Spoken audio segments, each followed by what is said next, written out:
Keep it 1,000. Okay. Peter, your thoughts? Sure. We say keep it 1,000. That's right. I like that. That was good. No, I think that felt... Does it seem like a lot or a little to you? That's a great question. Every morning it feels like a lot, but right now it feels like a little. I'm just so happy to be back with you guys in studio. I'll tell you this, Peter. Sopranos didn't have 1,000 episodes. Oh. Game of Thrones can only muster 73. When we were doing our 73rd episode, we're debating whether the Broncos should start Mark Sanchez or Trevor Simmons. You're right. We're blowing past those shows. Cheers, get out of here. West Wing, get out of here. It took probably thousands of people to make our show what it is, through the years, through the episodes, the daily grind of a 3-hour live show. So we'll be celebrating that all day long. Things are looking a little spooky here in studio as well. And we are hours away from Thursday Night Football. It's time for the Leave Block.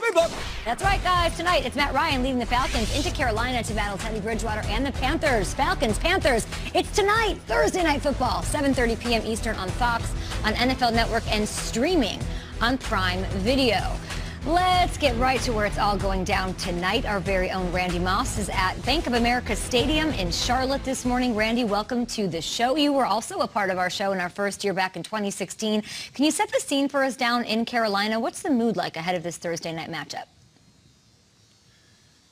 Sure, Kay. It's literally the calm before the storm here right now. Believe it or not, and I'm kind of a weather geek, right? I've always wanted to be a hurricane reporter.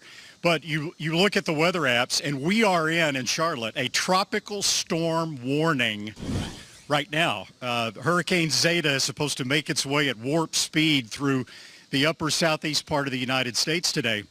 But it's not as bad as it sounds for game time tonight. I mean, we're supposed to get some possibly heavy rain like 10 o'clock in the morning, maybe early afternoon, and then it kind of goes away. I mean, we're supposed to get even 40-mile-an-hour winds here today, but by game time tonight, it's supposed to be just light rain, although it could be a little windy. They'll keep the tarp on, as you see behind me right now, as late as they possibly can until the mid-afternoon hours. But it looked like a couple of days ago, like it could be really dicey tonight for the game.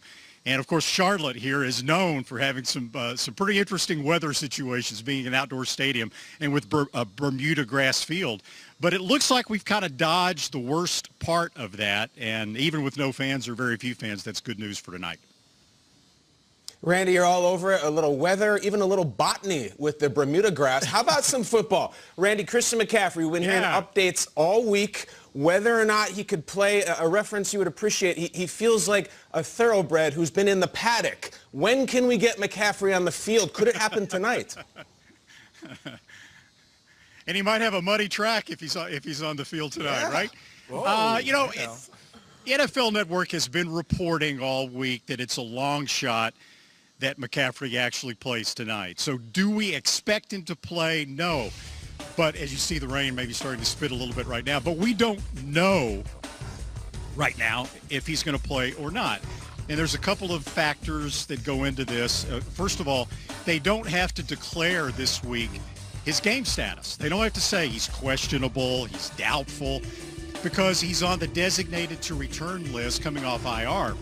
And the Panthers could literally take it until this afternoon, 90 minutes before game time, when they have to declare inactives, to put him on the active roster and then actually play him, if that's what they choose to do. Now, Matt Rule has been saying all week that it's out of his hands. The decision's going to be the doctors, the trainers, McCaffrey himself. So it's kind of a risk-reward thing, right? I mean, if they say, okay, we're going to wait another 10 days and play him against the Chiefs next week just to be careful. We beat the Falcons 3 weeks ago without McCaffrey. We have Mike Davis. We don't necessarily have to have Christian, okay? Well, suppose you get to the end of the season, he could have played tonight, and they're one game out of the wild card, and there's a what if. What if we had played McCaffrey, but we lost to the Falcons at home in Week 8? On the other hand, if it does turn out to be wet tonight, right, this is just conjecture. Here's a guy coming off a high ankle sprain. If the footing is a little bit unsure and you have a guy you're asking him to cut like McCaffrey cuts on a field that's not exactly 100%, might that be a little risky? So if they're actually serious about playing him tonight, that might come into the equation as well. Do we expect him to play? Probably not, but we'll see what happens tonight. We don't know. I love it. Mike Davis has been such an amazing standout in the shoes of Christian McCaffrey. I'd like to see him get one last hurrah under the bright lights of Thursday night football. Thank you so much, Randy. Talk to you in a bit. Let's talk about the Panthers, guys. They're one of those in the hunt teams that we talked about in that column on the full screen yesterday. 3-4, tough competition in the division. They got the Bucs and the Saints. With the win tonight, could the Panthers make a push for the NFC South crown? Let's start with Nate. All right, I'll start. Yeah, can they? Of course they can. You know, when you look at what this division is, what do we know? We know that the Buccaneers are going to be in there. We know that the Saints are going to be in there. What else do we know about this division? We know that Teddy Bridgewater is a winner. We know that he's helped 2 different teams get to the playoffs. We also know he's second in the league in completion percentage. Why am I saying that? Because Teddy Bridgewater has enough, not just at his disposal, but I'm talking about he has enough as a quarterback. So the question is yes, but after winning 3 in a row, they lose 2 in a row. So this game is very, very important. They got to win this one if they want to get back on track. I look at this as house money for the Panthers this whole season. I have no expectation of them winning the division. I don't think they had expectations of them competing with the Saints and the Buccaneers up to this point. And yet, here we are, right? Like, they're playing in this game. The Falcons are a doormat team. They can get this win, and suddenly they're right there in the standings. I look at the guys who they're missing, or they missed last week in that tough loss to the Saints in New Orleans. You look at these names. These are star players. Like, McCaffrey might be the best running back in the league when he's healthy. Turgros Matos was an early draft pick out of Penn State who they love. Douglas is a corner. Burris. They get Russell Okung back. Like, all these guys eventually are going to return, and then maybe they make their push.